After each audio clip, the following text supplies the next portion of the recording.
Good evening, esteemed guests. My name is Nicholas Ehle. I'm the director of the Goethe-Institut London, and I'm delighted to welcome you all to, which is also my first Goethe Annual Lecture. Heather, Dan, this is not only your premiere, but also I'm premiering with you together, and I extend a very warm welcome to you all, first-timers like me, or otherwise. I'm honored to welcome Heather Ackroyd and Dan Harvey, our guests of honor and our speakers on this special evening. Our first double act as part of the Goethe Annual Lecture series, and the source of what I'm sure will be an insightful and impactful evening for us all as they share the lecture under the title Beuys, Acorns, the Prelude and the Planting. And a very warm welcome to you both. And I think this can...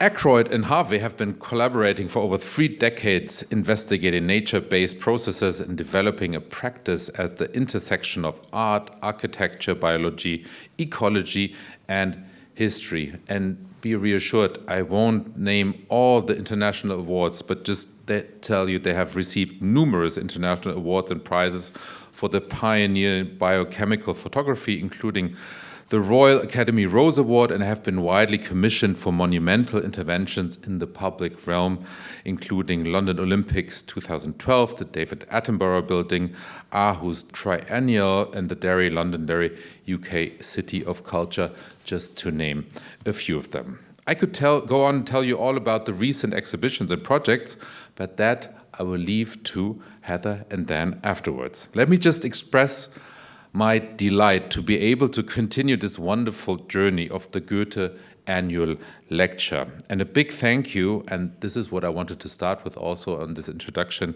goes to the team of the Goethe-Institut for preparing once again this evening for you. So to name them, Francis, Maren, Mario, Ho, Gerti, Andrea, and I think this also merits a round of applause for them.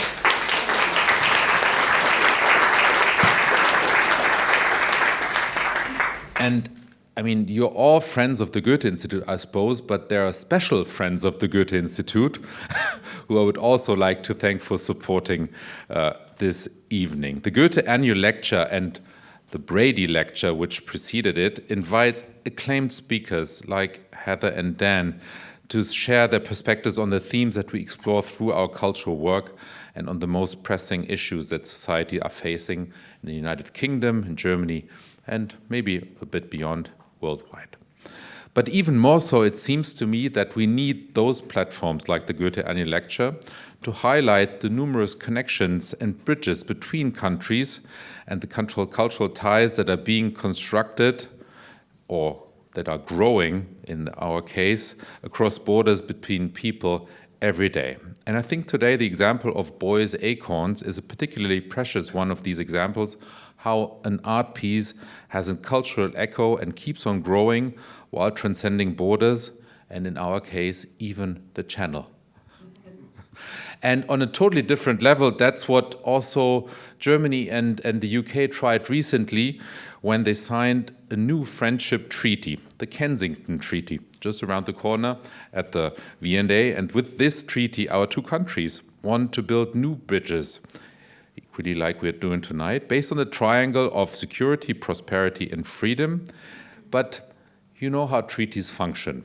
They are a foundation, and they are an important foundation, but they need to be put to life. Their seeds need to develop and grow, and so I'm very happy that this treaty also stretches what we're doing tonight, the importance of what we're doing tonight, the importance of dialogue through culture. And usually that dialogue starts with a first step, and that first step is usually also the development of the capacity to adopt a different perspective. So with the Goethe Annual Lecture, we want to continue to tell these stories of different and shared perspectives between Germany and the UK to bring our countries closer together. And as I said, I'm happy that with the work of Heather and Dan around the work project of Beuys Acorns, we have a particularly strong example on how an art practice that started almost 35 years ago, that's really mind-blowing, can continue to grow while continuing to engage societies and create new perspectives on sustainability, community, and of course, on nature.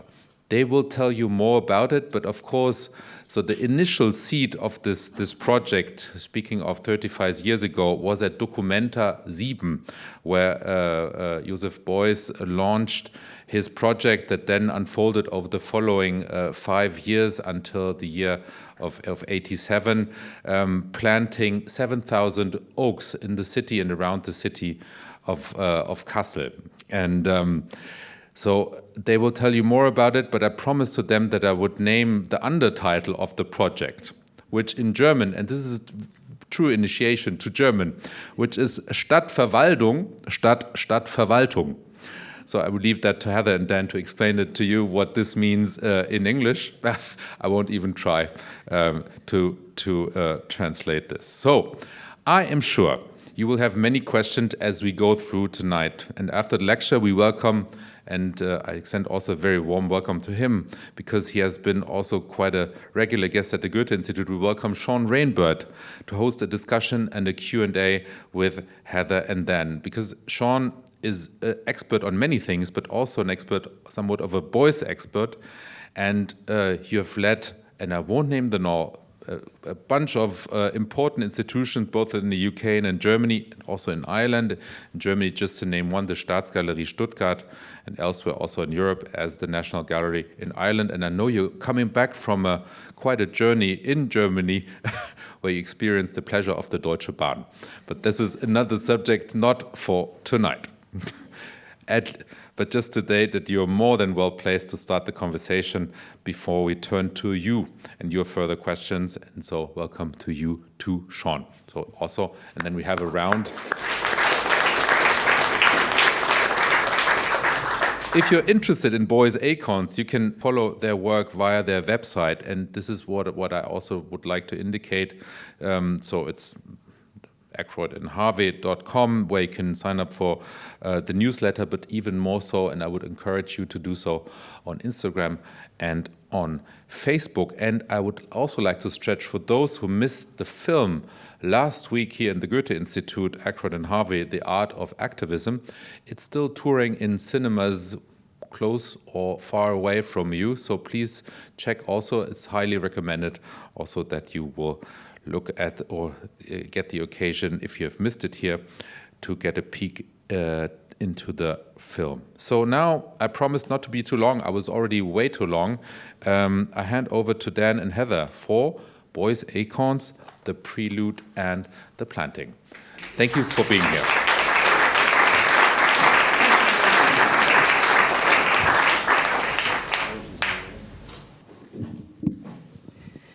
Good evening. It's a real pleasure to be here. Thank you, Nicholas, for the very warm welcome. Thank you to the Goethe-Institut for inviting us to present this annual Goethe Lecture, which we're delighted to do. And thank you, everybody, for being here this evening. And thank you, Dan. Thank you, Heather.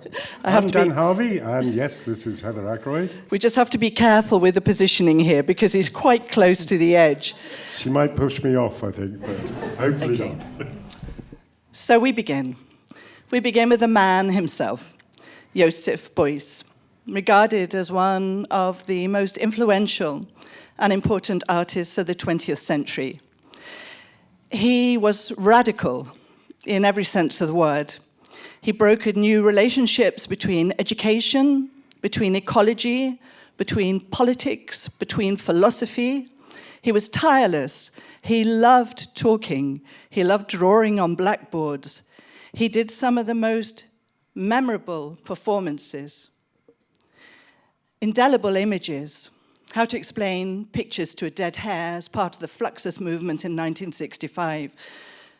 Beuys's face is covered in gold leaf and honey, and for hours he cradled the dead hare and whispered and murmured to it about the paintings. And his explanation was, we cannot always rely on language. We have to reach into something deeper within ourselves. He was a deeply spiritual man, and he had a passion and high regard for indigenous people who held us humans within the web of life, no ascendancy. And so I like America, and America likes me in 1974. Beuys was lifted from an ambulance via an aeroplane and taken into the gallery where for 3 days with a coyote he inhabited the space. Every day, fresh newspapers, the Financial Times, the New York Financial Times, was put on the floor, which the coyote would just casually piss on. And I'm sure that probably Beuys did as well. This is the artwork where we embrace and greet and thank Joseph Beuys. 7,000 oaks, city forestation instead of city administration.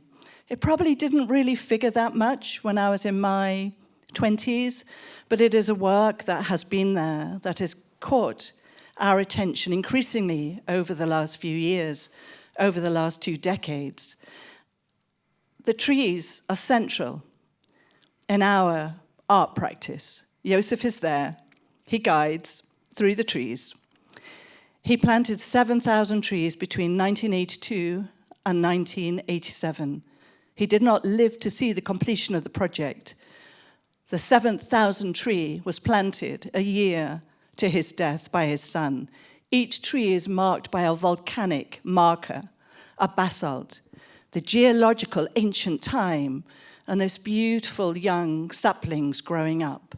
We've used trees a lot within our work, but often in some of the early work they were actually dead trees. This was a piece of work in Spoleto in Italy, and they were automating one of the olive groves, and this olive tree unfortunately was going to be cut down, and we insisted, rather than cutting it down, that it would be uprooted, and so we dug it out of the ground and transported into it was almost a church-like space that we covered the walls with clay and seed. But the first time that Heather and I worked together was in a village in northern Italy, Bussana Vecchia. It was actually a village that was squatted in the 60s by various artists. My parents took a house there, and we still have roots there, although there are quite large fines for abusive occupation still. I think we're on 17,000 euros at the moment. You pay the fine, you lose the property. I don't know why I'm laughing, but anyway, yeah. But in that project, we'd met, Heather and I, we met the year before in 1989, and we were both using grass seed within our work. So Heather, I think, had sacks of grass seed left. We had the use of this arched room space. There was clay that was round from a quarry very nearby. So we decided to work together that year of 1990. Yeah. It was very playful. Dan had been growing books. In fact, his very first artwork was growing a Bible open at the parable of the sowing of the seed, St. Matthew's. I was actually living in St. Matthew's Road at the time as well. Coincidence. Sort of growing elements. So it was playful, it was provocative. This was a private performance. But there were I think there was fertility of our imaginations, and the beginning of our love relationship for each other at that time just gave way to some discoveries that we are still exploring to this day. One of the main ones was, it's sort of very obvious. If you leave something on the lawn, when you move it, the grass underneath goes yellow. But when we were growing the grass vertically, we had this distorted ladder and very, very low budget. So there was one halogen lamp casting a shadow and one very big window at the same end as the light, and the shadow, when we moved the ladder, was visibly much lighter yellow grass, and that got us thinking that maybe there were ways that one could do things photographically or stenciling. Stenciling is a very simple process. This was at the Serpentine Gallery in London as a live art event, which about 3 times the size of a real tiger skin, but it was a living skin rather than a dead skinned animal. But it led us to experimenting with photographic process. The first piece of work we did was in Le Fresnoy in Lille in France. In 1991. And we were just using a fairly standard projector and projecting a negative image of a room that had all the old neon letters in it. So it was a very graphic image. But it was also the last room of the exhibition. If it didn't work, we could just shut the door and no one would be any the wiser. But we were astounded by the detail you could get. So over the years, we've sort of developed this process. This was the Biennale of Sydney. in 2022. Lil was an Aboriginal activist fighting fracking there. We approached her because of her activism, but then we asked who really inspired her, and she said it has to be my uncle, Uncle Chicka, who was a Gadigal elder. So we grew both his portrait and her portrait, and they were in the vestibule, the entrance into the new Gallery of South Wales, and they sort of looked down at you when you walked in. They were monumental, a kind of a subtle decolonisation, as the curator of the whole Biennale said to us later. We should also say that there is a small amount, maybe more homeopathic, of indigenous seeds within these grass panels. We didn't want to be bringing English ryegrass and all the issues and connotations around that. Yeah, but they were just, Lil and her grandfather were just extraordinary people, incredibly generous, and again they showed us the way in many respects of making these artworks too. So when Dan and I first worked together in this vaulted ceiling room in Italy, and just bearing in mind as well that Joseph Beuys had a tremendous love for Italy as well, the idea hatched that maybe we could grow a deconsecrated church space. It actually took us 13 years to bring this into reality, because it was beyond our capabilities when we were in our early 30s. But in 2003, with some great support and Arts Council funding, we found a church. And this is the first concrete church, and it's in Bermondsey Park. And we covered the whole interior with a team of 16 people with clay, and we planted the grass seed into that clay base. We took all of the boards off the window, light flooded in. It was exquisite. It became a mythical green chapel, and it was incredibly calming to be there. And we could sometimes see people sitting for hours in a state of contemplation. And this was also built by the architects who had built the Wembley Stadium. Wembley Stadium, beg your pardon. That was actually being demolished as we were growing this building. It was. So there was that kind of moment between an active decay and loss and destruction, and this church growing as well. The space actually, after we had got permission to use it, the plan was that it would go to the community. They were going to put a floor in it, they were going to put offices in it, and actually they didn't do that. It now is run by the Cafe Gallery, which is in the park, and it's still a space that we could probably go back and do exactly the same thing again. So it kept it. Would we do that? Raw. We'd be mad too, but I'd be tempted. It was a very special piece. 2003 was a pivotal year for us, because we were invited through Cape Farewell, which was directed by David Buckland, to make an expedition with climate scientists and with artists from many different disciplines up to the high Arctic. And it was a life-changing experience on many levels. I was lucky enough to be invited back 4 times and spent time up there. And really, it's something that absolutely changes the way you see yourself and our position on this planet. And obviously, I mean, this is in front of Kunstvorgen Glacier, which is one of the fastest retreating ones. The year before, it had been twice the size that it was this year.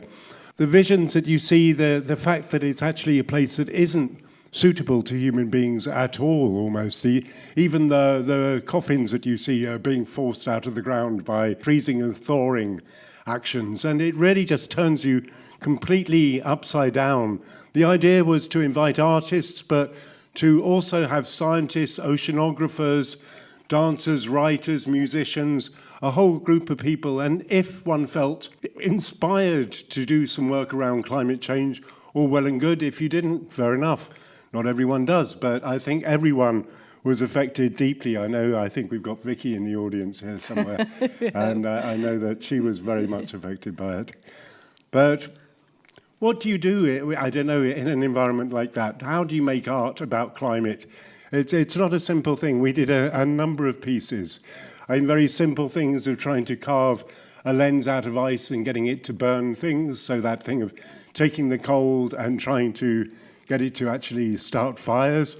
This was a larger ice lens that we did when the boat was actually frozen into a fjord one winter time. They can't do that anymore because the fjords don't freeze that thickly. You can't walk on the ice anymore. But this was ice lens that actually became the cover of the Nature magazine. So it was a way of disseminating, I suppose, images and thoughts around the climate, but in a larger way. We also crystallized the skeleton of a whale. We also created a polar diamond. We won't go into these artworks now. The polar diamond was made from the ashes of a polar bear bone.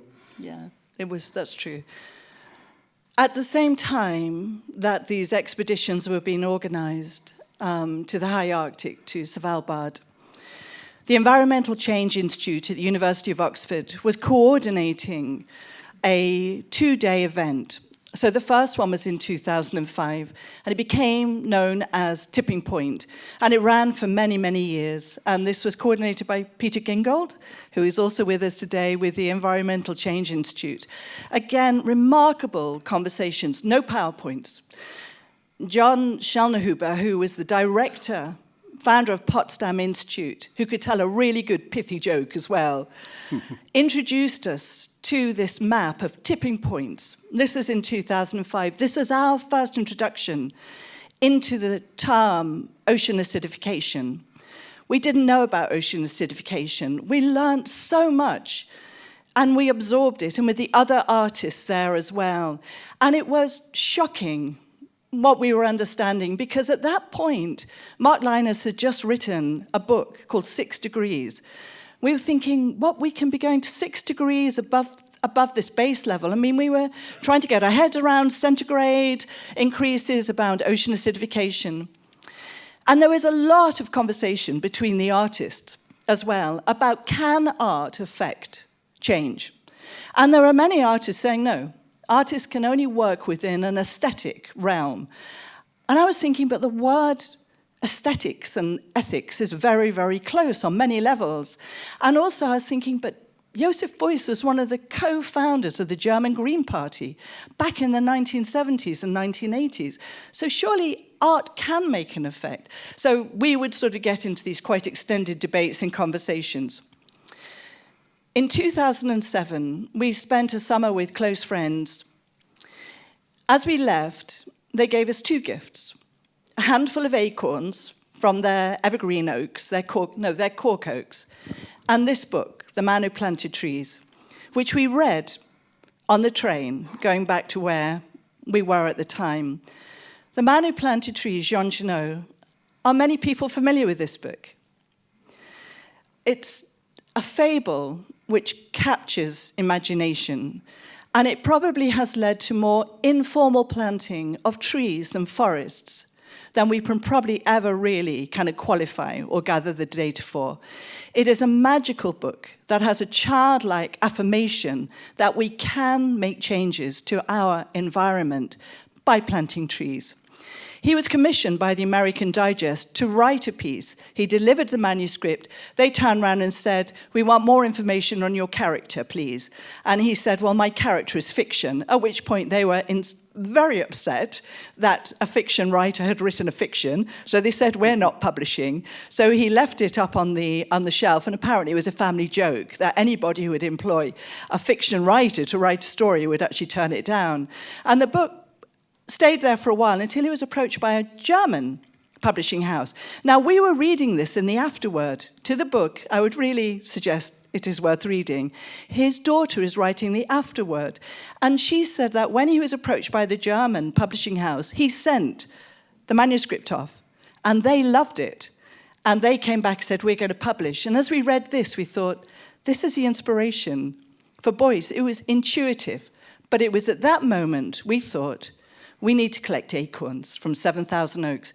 And we found out later that, in fact, it was that book that had inspired Beuys.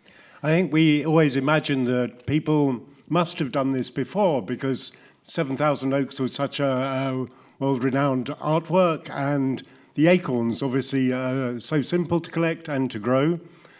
But you, in fact, came back with over 600 in a suitcase. I was actually in the Arctic at the time. So here we have the radicle, R-A-D-I-C-L-E, which is the root pushing out. So this is a germ, the germinating seed, it's called germ. And of course, you've got the lovely word radical, which Beuys would use a lot. He would talk about radical acts. And radical, when you look back, the old form of radical means to change or cure. So this is the iconic image that we still use to symbolize and represent the project. So in the very early days, we were co-opting friends' gardens and friends' allotments to start growing our hundreds of acorns. We learnt the hard way. We lost a lot of them to squirrels when they weren't netted in. And it's quite an interesting story here. This was our allotment, and that winter it actually snowed a lot, and the net roof got a lot of snow on it and came in. And if you look at some of our oak trees, at about this high up, a lot of them have a kink in it, and that was where the snow came. So they're recording even the meteorological effects from this age. It's quite bizarre. So in 2009, which again was, some significant exhibitions and interactions, we were invited to show at the Centre for the Urban Built Environment in Manchester. This was called 2 Degrees by Futuresonic. It was a group exhibition. So we had kind of got all of these pots from a recycling centre at a local garden centre, growing all of our trees. And what was really, really important alongside the trees as well, they're so tender, aren't they? I just love these little saplings, was that we had these, what we call a public research. So we would put together a program and invite people to come and talk with us. I'm just going to talk very briefly about Dr. Roland Ennis, who at the time was doing an iTree project. We all know when it's a blistering hot day, if we're out, we would sit under a tree. We know it cools us, but he realized he had to provide the data to show empirically what trees are doing in our urban spaces. Urban spaces tend to be 4 degrees hotter than the surrounding countryside. They are hot, radiant spaces. So with his PhD students, he set about working. This is Roland here with the tie. So he came in, you see a very small dedicated audience, but we were just kind of like lapping up everything he had to say. They had 9 experimental plots in the south of Manchester. Of course, he was working with the University of Manchester. And this was over 2 years, studying water runoff, global temperatures for bodies, shading, cooling, absorption of carbon dioxide. If you go to our website, you can find all of the information there. It's a very, very easy PowerPoint. He really puts across all of this sort of data in a very clear way. So the go home is, he was expecting 4 degrees centigrade temperature rise by 2080. If cities increase trees just by 10%, that will mitigate that rise in temperatures. So really pivotal work. For example, now Southwark Council is planting 70,000 trees across the borough over this decade. It gives the evidence that was not there before, beyond the anecdotal. These were Beuys's Acorns at the Royal Academy exhibition, Earth, Art of a Changing World. We also showed the polar diamond in this exhibition, but what they actually wanted us to show the trees inside, and it's that thing of understanding about plant material. They're trees, it's winter, you put them inside, they're going to think it's spring. So we insisted on having this plinth built outside, and I think for the majority of the time the pots were almost frozen to it, but we survived. It was a really, really bitter winter, and we knew that a lot more carbon dioxide was being pumped into the atmosphere. So again, every week we had an invited speaker to come and talk to us. So again, it's public open research. We're learning and we're inviting people to come and hear some really, really interesting writers, architects, lawyers. We really move across the different areas to get a broad input into what we're understanding. Just remembering as well that Beuys called for all towns and cities to become forest-like. This, I would say, is a necessity. I just want to speak briefly about Polly Higgins, the late Polly Higgins. When she came to speak with us, she had started off, she was a very, very talented, powerful, persuasive environmental lawyer. She said, trees have rights too.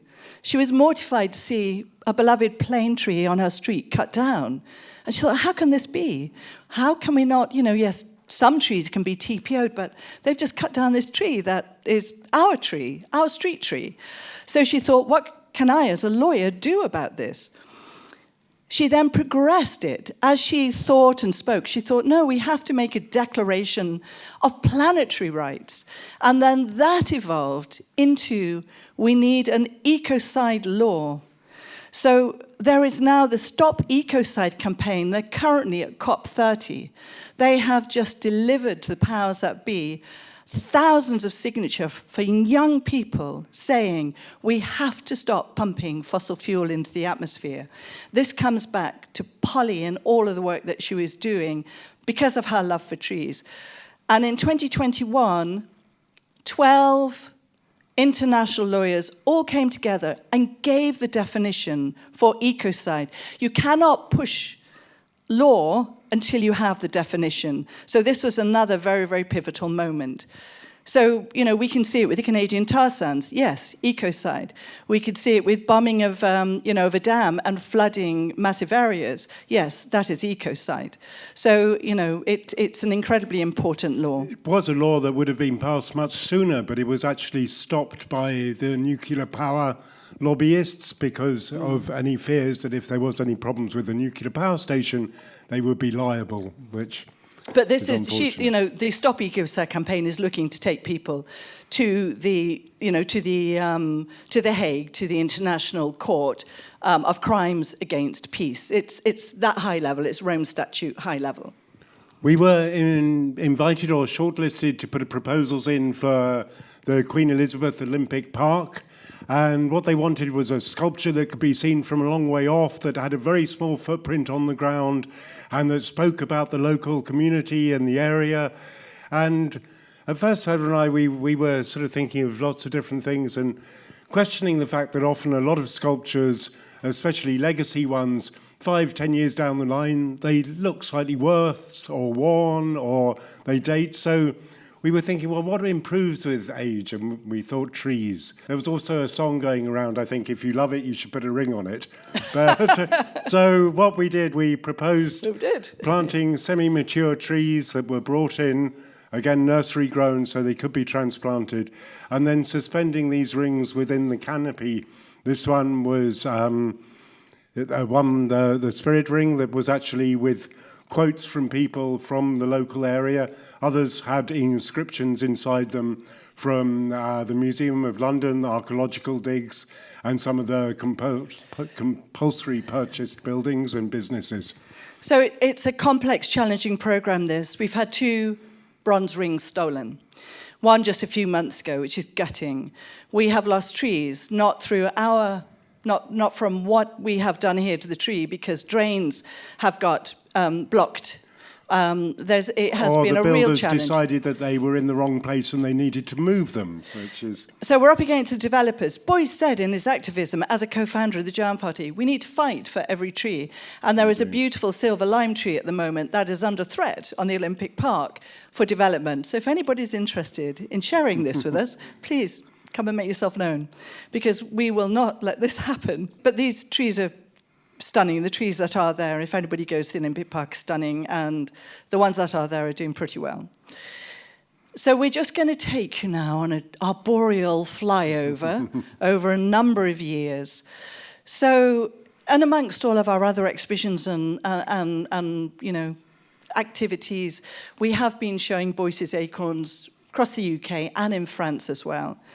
I love this image. It's almost like the leaf is looking like a city at night, on this cellular level as it goes into autumn.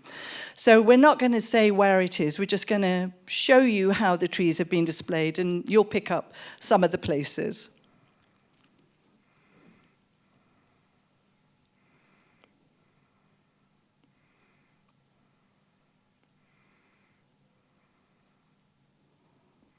I'm just going to say this was actually in Lyon, supported by the Goethe-Institut in 2015. Versailles. And actually, more recently, a collaboration with Michael Paulin, who is one of the people we spoke with. He's an architect who deals in biomimicry, and he came and spoke with us at the Royal Academy in 2009. This was in Bloomberg's arcade. Yeah. This is the Global Generation who have hosted Looking After Our Trees. Because, you know, we have no land or garden. We're having to kind of ask people to support the project. This was in Paris. Actually, it opened on my birthday, but it was coinciding with COP21. And the idea 2015. was very simple, just putting a tree on the stage and the grass curtains that were grown in the arboreal forest near Versailles. And yeah, this is outside the Museum of Natural History in the Jardin des Plantes, and it was just literally a very simple stage and the tree. So it's the tree as the actor. The tree has agency in this drama, this unfolding drama. Paris has suffered really badly from flooding. London suffered. I mean, the hurricanes, Hurricane Melissa, devastated Jamaica just 2 weeks ago. 4 times more likely intensity, higher temperatures. So COP21 looked to be having broken a deadlock. It looked to have a consensus. There was optimism around what had been agreed. But we now know from COP30, we know from what's happening in the US, we know what's happening in other countries, that it's becoming really, really riddled and riven, and petrostates are really very, very present. 2019, we took to the streets. I say we, artists, activists, inspired by extinction rebellions, eruption of disruption, peaceful, non-violent, direct action, but people who were frustrated, suffering, having pain about what was happening to Earth, and that the political situation was not moving to really do what was necessary. Culture declares emergency, launched. We realized that art institutions and various other institutions couldn't be seen to support non-violent civil disobedience as the likes of XR were doing. So there was a need to try and do something that still had effect, but was specifically for cultural institutions. Frances Morris, when she had a letter saying there will be an action at the Tate, we wrote to Maria Balshaw. She sent it to Frances, and Frances said, please, let's discuss. She said, I will support this action, and I'll let security know that you will be bringing in a horse. Now, I say we were one of 60, 70 activists. People were already signing up. This was a group collective action, and also Letters to the Earth were part of this really beautiful fragment of poetry. In the Turbine Hall, we had the presence of the very wonderful poet and performer and educator, Zena Edwards, who's also with us here. And she performed this spell-binding song that just held this moment. And then we could make a declaration and invite people to join Culture Declares Emergency, which we will do now. Please do join Culture Declares Emergency. And just in respect of XR locking down Oxford Circus for 10 days, you know, tell the truth on the pink boat. Bold, audacious, I mean, a level of activism that we have not seen for decades and decades, or even more than that. So all power to Extinction Rebellion for their bravery. And to Frances. Tate declared a climate emergency. Frances understands what's happening. She completely gets it. She wanted to make Tate responsible and as sustainable. They had a sustainability officer. But more than that, she wanted to bring artists in to say, what can we do as a collective here? So this is in February 2020. Talking around the big table, there were going to be preparations for open table events. And then lockdown happened. So culture was a huge casualty of the pandemic and is still suffering. They now have 2 adjunct curators at Tate who are dealing specifically as well around indigenous art and around ecology. This was part of Frances' legacy. She did incredible work, and she continues. She is now chair of the Gallery Climate Coalition. So Frances, as we were coming out of lockdown, Frances contacted us and said, it is the centennial of Beuys's birth. And we thought, God, of course. 1921, so she said, let's bring 100 trees to Tate. So they were exhibited on the South Terrace. They're displayed above one of the old oil tanks that below housed the basalt rocks of Joseph Beuys. Which was end of the 20th century, which is in collection at Tate. So this beautiful, brooding stone geological ancient presence and these tender young trees above, end of the 20th century, beginning of the 21st century. It was really beautifully curated. And Tate said, let's plant one of the trees, and which we're very happy to do. You can go and see it. And here it goes, and it explains that it's descended from Joseph Beuys' sculpture and Tate's declaration of a climate and ecological emergency. So this tree will be growing, we hope, for decades to come and more. We have 116 trees still left. They are still in these pots, which are specific pots, air pots that produce a very, very good root system. But these we have on the Surrey County Council offices in Reigate. They allowed us 2 years there. We've been there for 3 years. We've now got to move them in the next few months. This year, we're planting. So these trees have been grown in these specialized air pots. So the trees actually are very robust. They have a great root formation. We've planted 3 circles of 7 oaks, 7 being the magical number, 7,000 to 7 trees. Circle, we like the idea that in 30, 40 years, these trees will create a canopy, a sanctuary, an arboreal place of reflection, picnics, poetry, art. This is in King's Lynn on Harding's Pit. So this site is now in perpetuity only for a community orchard. It was actually very funny. One of the trees, it was a very hot summer, one of the trees went completely brown, and we were thinking they're not looking after it. And what happened was it was an emergency helicopter. There had been an incident on the river, and the helicopter thought this looked very like a helipad, I think, and landed there with its jet going and blasting one of our trees, but it's recovered. So Groundwork Gallery is our partner. So each circle has a host cultural partner. And we've also been working with some Arts Council funding, working with the local primary schools and with museums, so it's a very kind of network project. This is at the Sainsbury's Centre. This was planted earlier in the year, but it launched at the beginning of October. I had a long, ongoing relationship with the Sainsbury's Centre. The Sainsbury's used to buy sculptural work off me for many, many years.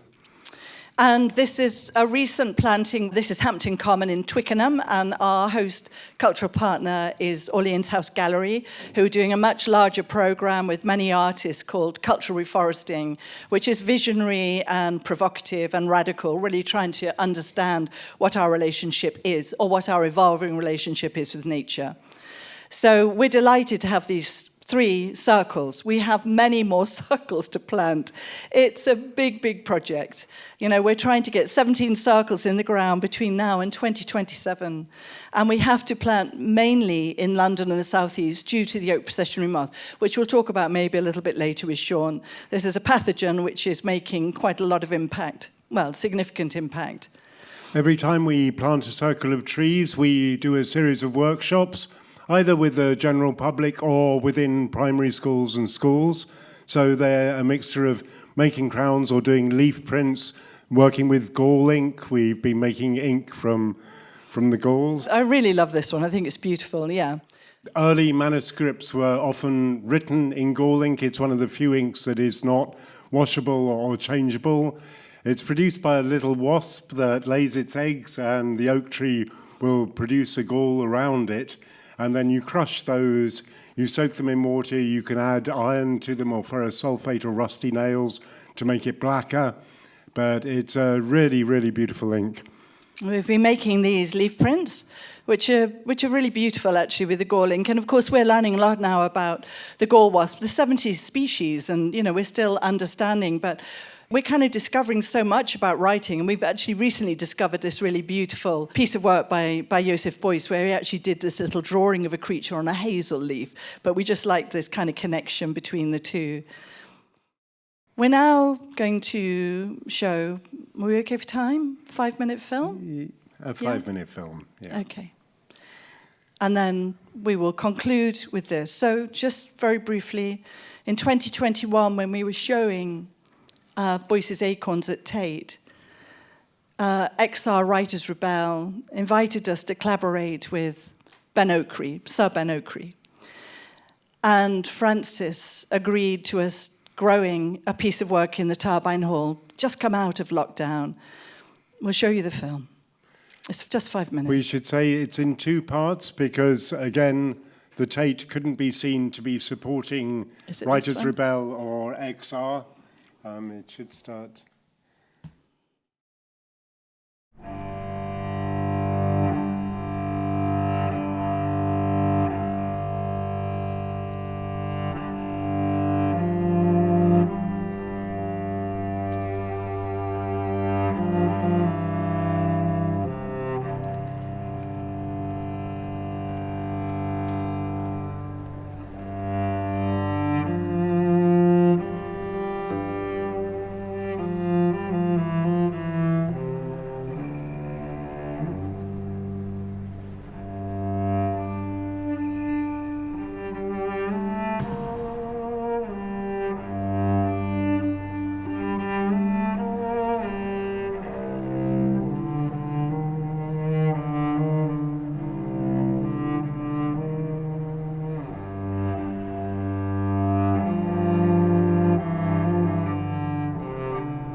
This earth that we love is in grave danger because of us.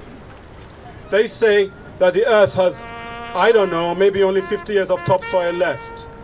They say, I don't know, maybe we've only got 2 decades of fishes in the sea. Can you hear the future weeping? In the past, we have used fear. We have thrown facts at people.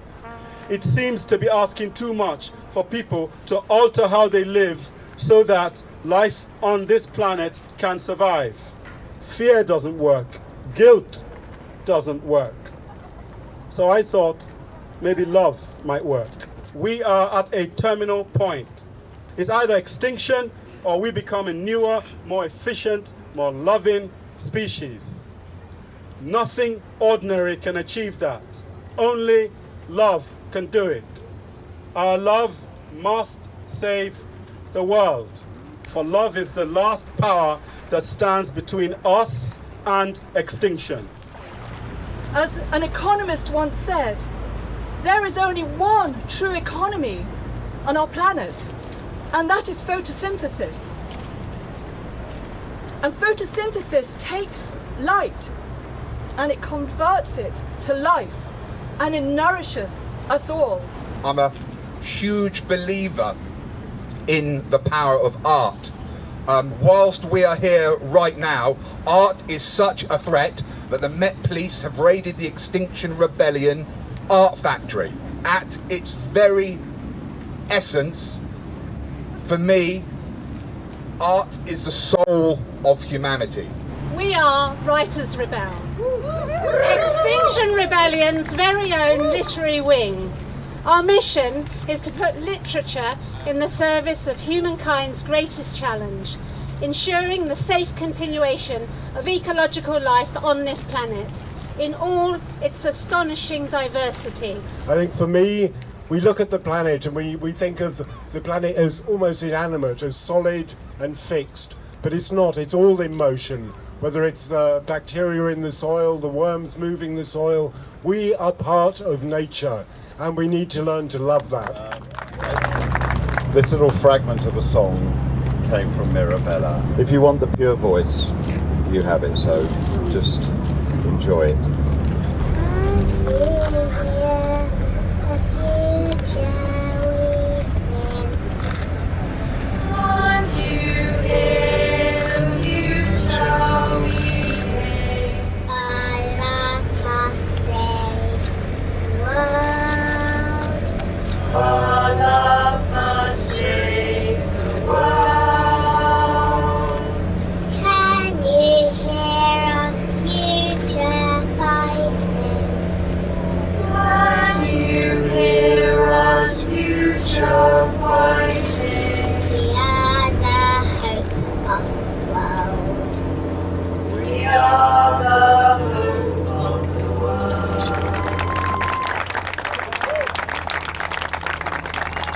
Thank you very much.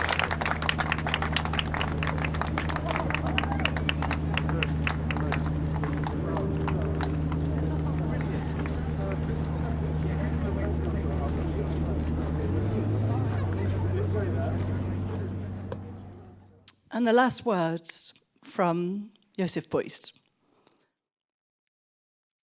Love is the most creative and matter-transforming power.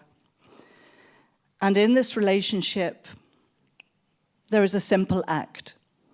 It is planting trees. Thank you.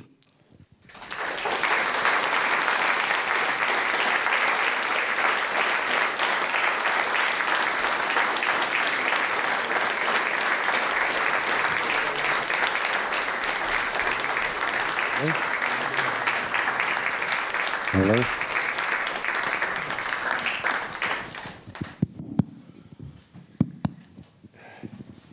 One place to start, perhaps, and to get away from, then perhaps boomerang back again, is this connection to Beuys, because a lot of artists are inspired by the way Beuys made art, conducted himself, resisted certain forces that blocked what he felt he needed the freedom to say and do. And he was able to bring together, as your last few, the film and what came before it showed, different communities, different people, to make things happen in a cultural, in an artistic sense, in spaces which had or had not to do with art. Have you left Beuys behind, or have you kept him within? Where does he sit with your whole thinking and working processes now? In a way, we felt initially that it was about the trees. It was about the acorns. I mean, we really had our work cut out because we learnt the hard way. We weren't foresters. We weren't, our artistic activities were quite a perverse form of horticulture. So we've really learnt, and the trees, it's also because there is more and more emerging science coming out around, mycorrhizal activity, the roots of the trees, mother trees sending out nutrients to trees of other species, this community of trees that was not species centric, but would still work across. And I think Beuys sort of was always there. I did have a dream where he sort of gave permission for us to do the work, and he had one blue eye and one green eye and a hat. So I thought it was good enough. It did the trick. I feel now Beuys is becoming more present. He feels more present now than perhaps when we initiated the project. You sure it wasn't David Bowie? It could have been. Yeah.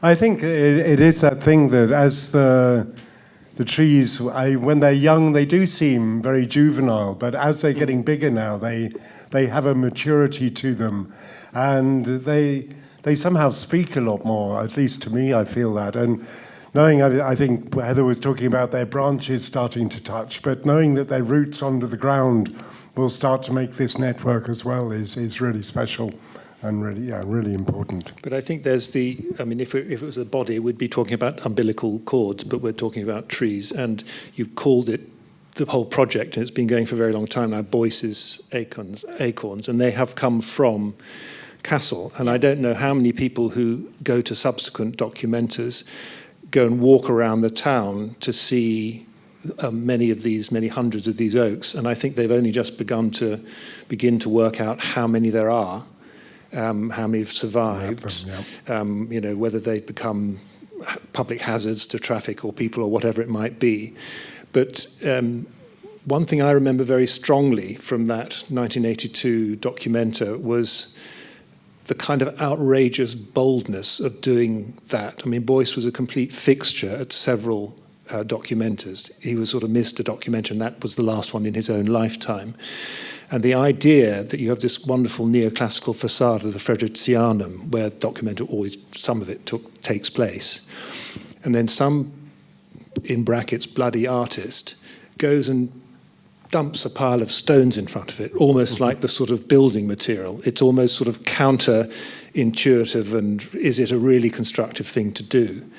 And then to make this like a triangle with the point coming to that single oak tree. They've got two there now, and then planting the basalt and selling it to all the people like us. If you give 100 Deutschmarks, then and you'll help pay for the planting. So it was actually from the beginning not only an artistic project, but a societal impulse and a group declaration. Come and do something, come and help, get involved. And what struck me about this rising tide of the actions that you've had surrounding all of the Beuys Acorns that you've brought into the world and put into different places is the action and the activism that you've managed to stimulate in people old and sometimes very young. Yeah. I mean, I think 7,000 oaks is such an incredibly generous artwork because that is allowing... It's giving oxygen, it's absorbing, 7,000 trees absorbing carbon dioxide, giving out oxygen. And those trees are growing, with generations of people as well. And then there's the biodiversity of oak trees as well. The common oak can support over 2,200 species. And, Beuys was always fascinated by the ecology as well. And, he had a gentleness to him, actually. He was hugely inquiring. He loved debate. He loved conversation. He just, I think he probably could talk and talk and talk. And even with his students, he would, it wasn't a case of going into the studio and making stuff. It would be talking. He'd say, well, the idea in itself is art. The idea is a sculpture. And that's how the social sculpture developed. And I think, just briefly to say, I think within what we're trying to do is, with the circles, is that it's a kind of an intertwined root network of partners with the host cultural partner at this, with the tree. But this sort of broad public, this broad canopy of public outreach, but creativity and actions, poetic, pragmatic, political, are still at the core of it. It has to be about a mutual reciprocity between community and tree and community. It's not dig the hole and put the tree in and water it. It has to be much more than that. Absolutely. I think the first project started as Beuys's Acorns. These are now second generation trees that we're growing, so I suppose it's Beuys's Acorns. And we do have some, it's been a very good year for acorns. I was told that putting them in the fridge slows them down on germinating. They've all started to germinate. So we've had to plant a lot of them in some pots, but we do have some upstairs if people want to take one away and nurture it and look after it. Have you, with Beuys's Acorns, stuck on a slightly narrower path with the acorn, the tree, the idea of growth, the radical, the renewal, the exchange, the longevity, geological time? All of these trees will be rather larger when we're 300 years dead, just to state the obvious. Whereas Beuys, you showed the oil tanks, the stones, the end of the 20th century. He developed a a small universe of works surrounding the stones. There was a stone, had some lead with it. Yeah. There was a silk screen print on zinc, and that was called Einsteinzeit. So Einsteinzeit, one Stone Age, or Einsteinzeit, Einstein's time, which brings together the idea of nature and science in a very Beuysian way, shoved together all the letters and this love of language, which you mentioned at the beginning of your talk, and das Ende des 20. Jahrhunderts, the end of the 20th century, which was the realization of basalt blocks from the same quarries in the Eifel district of Germany, of which there are 4 variants. Tate has one of them, 31 stones, and he dug out, using a flower pot actually, he dug out what became like an eye and replanted it back in the stone, nestled in clay like a salve and felt to soften the sound. And one of the things that really struck me, beyond all of the oakiness of all of these things, and the oak leaves, and thinking of German history, and the oak on the military cross, and rescuing from militaristic history the oak for a new use. But one of the aspects that I was really interested to hear you talk about as well, Dan and Heather, was in the Dilston Grove. We saw that wonderful chapel in Bermondsey. You can still go and have a look at it. And you mentioned something about the sound. And sound for Beuys was always really important. And several of his works actually deal with the softness of when you have a coating of felt, or a coating, in your case, of grass, that you're using the different dimensions in the material world to create an effect that you don't quite know is happening until you're in it. My feeling is Beuys was, he was a shaman. And, I think he was a healer. And I think he fundamentally felt that art could cure society's ills. It's quite interesting seeing Simon say, he's XR, he had the Sea Shepherd T-shirt on in the film where he says, I fundamentally believe that art is the soul of humanity. And, I think Beuys absolutely felt that. And I think Beuys, bearing in mind, you do have to look at context as well. There was that sense too of trying to find the right word here. It's a close relationship that can move towards spirituality and also touch on a religiosity as well. I think with the church that we grew, it was really important for us that it was deconsecrated. I probably would sit towards more of a pagan animist approach to the world, in terms of you were brought up a Quaker. But it was very important that space was about the clay, the seed, the water, and the light, those elements which are within many different cultures across the world. When you look at origin myths, those materials are kind of there, beyond the Old Testament, and that really mattered to us. But I think what came through in your presentation just now was, Beuys is often seen as an idealist and not fully idealist. I like idealists. Yes, it's a very good thing. We need more of it, more of them. But sometimes not quite grappling successfully with real world solutions to some of the problems that he identified very presciently and quite unusually so. Whereas, and I think that side of him, when he was no longer with us, he took his charisma with him. And a lot of artists, when they're no longer with us, there's a sort of dip for a while, and then something happens. They could either be recovered, and I think in his case, there's a bit of a recovery, but he was so tied in with the actions as you are with yours, doing them yourself. He was doing them himself. The work that we're doing now is always the most important work. Stuff the museums, we'll think about them later. So we do 7,000 Oaks as a living project, and then afterwards we have an afterthought to actually make those stone sculptures for museums for the hereafter. And it seems to me the way you had navigated through the last 2 decades from those acorns, the seeds that have grown into these great oaks and these artistic oaks as well, that you've actually been able to realize an awful lot, and of something that Beuys would also have aspired to, but of course you've done it in your own very unique ways. I say ways because there's two of you. And I suppose one of the questions I have is, the intersection of many different approaches to life and art, but also to how to make it work between two people who've decided to become one artistic entity, joined by the ampersand. How do you navigate and negotiate that part of your artistic thinking and activities? Do you want to talk? Yeah, I think, I suppose for me, within the work that Heather and I do, often there is that sort of life force that binds it, whether that's the growing of the grass from seed, the colour green. The reason why we decided to grow the church was, I think it actually came partly from the first time we worked together, but also when we did a project in Hull called the Grass House that was growing the exterior of rather a normal sort of detached house along one of the avenues in Hull.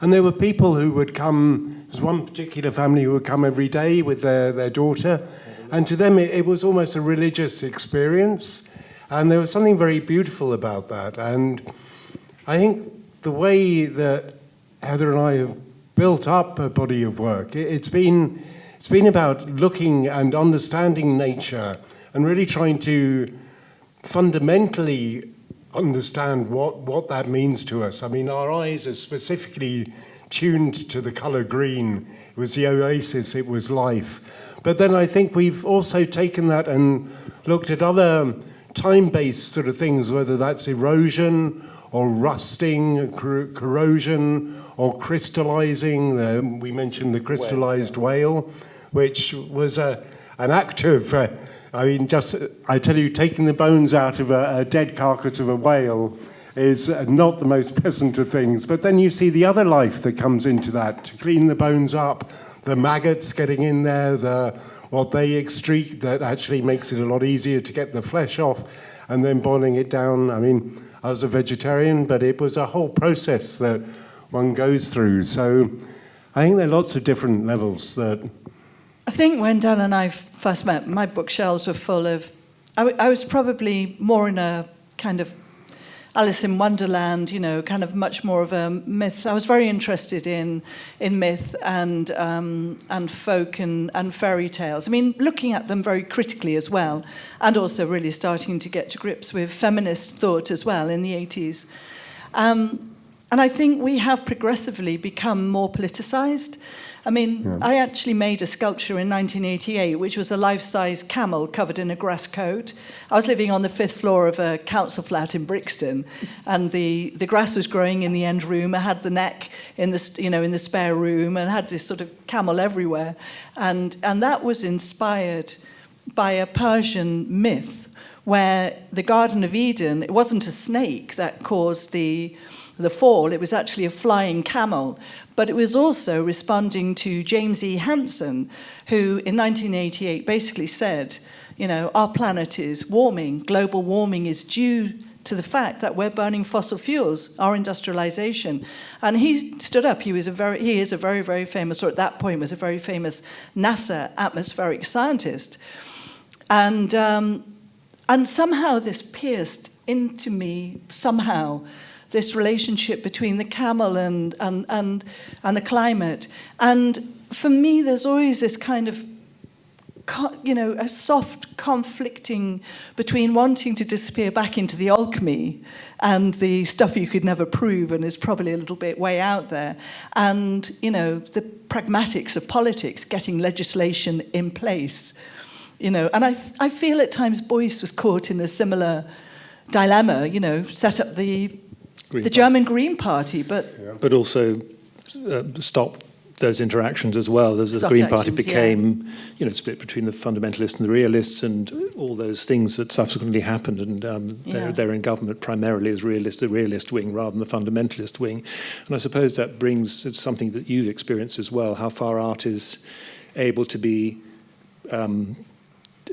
protest, and how far it can bring people with it, and not have this sort of rejecting power to a lot of other people who decide actually there's something unrealistic about this. There's something that cannot be followed through economically or politically, and yet, of course, you end up being prescient as artists, saying things 2 or 3 decades, not only 2 or 3 weeks or years before everyone else has picked up on it, that certain things are happening, and you can put your finger on an image of how and what it is.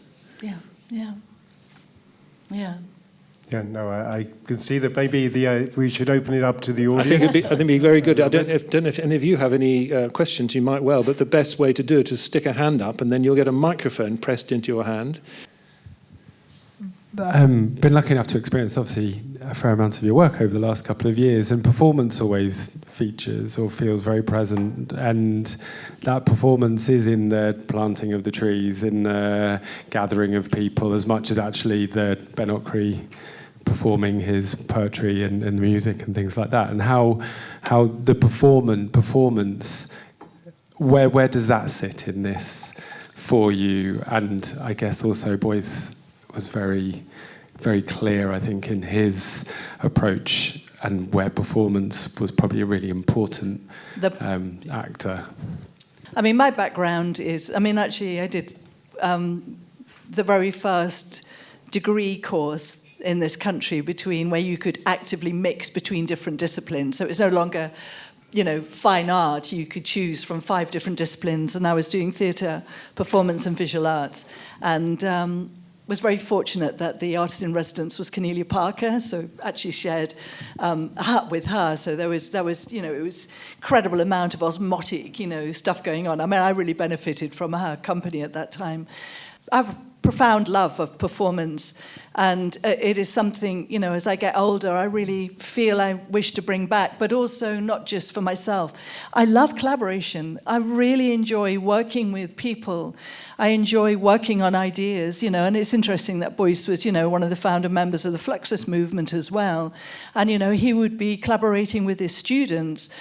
In terms of performance, we're going to be doing a performance at Thamesmead. We're planting a circle of Sevenoaks and Crossway Park in January.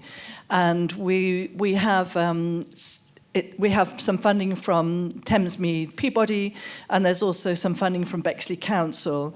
And it's called Night Visions, and there's a number of artists being commissioned. But we will be suspending a tree, which will be planted, but we're working with Thamesmead Community Choir, and also Jacolia, who is behind the Thamesmead Community Choir, will also be working with us in the local school that she actually attended as a kid to do some singing workshops, so that's we do art workshops. So yes, performance is really important, but it's about people performing, who are part of that community where the circle is going to be. That really matters for us, yeah. I think there's an element of performance too in working with living materials. So, the grass as it grows is performing. The trees in their own way, in a slow manner, are performers within this greater story. So it is, very, very much present within a lot of the work. Even if it's not humans, it's other species doing it. I think it's also finding your particular form, and having been working together many years and having had a series of projects and growing some into next projects and the one after that, it's finding the right way that it works for you. And one of the interesting things about your work, I think, is that you said it at the end, it was a sort of declaration of come and help and come and get involved, but also we've got to move these trees. But that's the push factor, and the pull factor is we want to make more of these circles, and some of those circles will be visible, like King's Lynn, the helicopter pad, and some of them, like Twickenham, will probably end up in 200 years' time being invisible to their surroundings. They may well have a sort of secret code of being secret circles. And so, you find something that you can also grow into a series of actions and performances, making them in a way that there's a rather, just to come back to Beuys 1972, he stops doing the actions like the talking to the dead hare literally 3 or 4 years later, he stops that kind of theatrical kind of action. Yes. And there's a wonderful moment in a film that the Tate owns in 1972, blackboard, chalk, language. And he's talking to Richard Hamilton, who he really loved as a fellow artist. He's saying it's the purest form of communication. You have something to write on the blackboard. You've got the sharp point, which is the piece of chalk, and then you have language, which is the transference of thought from mind to tongue to audience. And so you have that sort of purity of thought into action in the same way that you're taking Beuys's Acorns and going from into something else. No, it's interesting, and bearing in mind 2027 will be the 40th anniversary of the 7,000 tree being planted in Kassel. It's also Documenta. We would hope, so we'll have 4 circles planted this year. There are others in development, some very embryonic, some a little bit more developed, always trying to bring people together, trying to find funding. But it'd be very lovely to think that maybe in 2027 there could be a shared action, same day, across the tree circles that are planted. But it depends on what the community would like to do, so we wouldn't overly direct it. You know, the trees are there to, you know, the custodianship is mutual, and it would be really lovely for the people with a circle in their vicinity to say, we would like to do this, and other circles, but those circles are all interlinked as well. That's something that appeals to us. Just a lot more organisation, but, you know, it's all doable. But you start with an idea. Do I see any more hands going up? You showed us earlier also some of the work you've done with snow and ice. Do you have any plans to do more of that or to combine it with the trees, perhaps, in the future?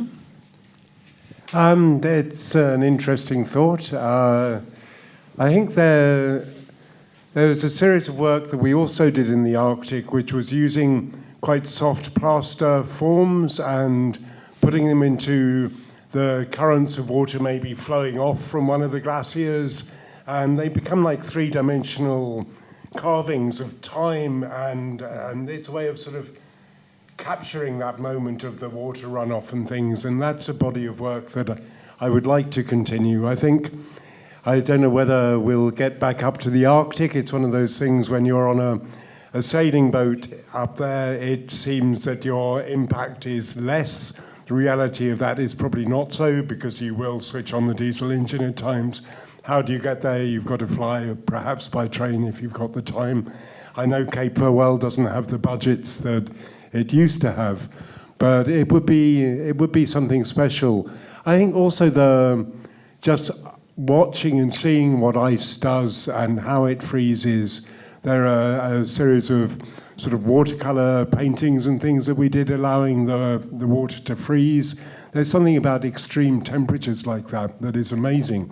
-27, you can blow bubbles and they freeze and will fall to the ground and roll away, or they'll break and go down like eggshells. I mean, they're like little ping pong balls that kind of drop to the ground and bounce. So it's really extreme. It's magical, but somehow also quite terrifying. It's a really funny environment to be in.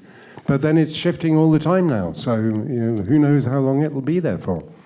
Does anyone want to offer up some ice ping pong bats, or pose another question? It's very extraordinary how the material world becomes through action and thought like this. It's possibly a moment to wind up and to thank the Goethe Institute and Nicholas and all his colleagues for all your invitations, but also the organisational crispness with which the whole darkened room has come to life. But in very particular ways to thank Heather and Dan for making a wonderful contribution and giving us such an insight into their work, but also how art is like the ripples of a pond. It extends and embraces all kinds of other activity and thought. It becomes entirely yours, but it's also part of a bigger picture, something that I hope we can continue to celebrate. So look out for those oak circles near you, somewhere in the southeast. We didn't get to the reasons why, mainly in certain areas. We know there's plant hygiene involved and things like that. The oak processionary moth. Okay, so look out for the oak processionary moth. Don't bring it to your stone circle celebrations and your oak celebrations. And so many thanks to all of you for coming along and enjoying such a wonderfully stimulating talk. Thank you.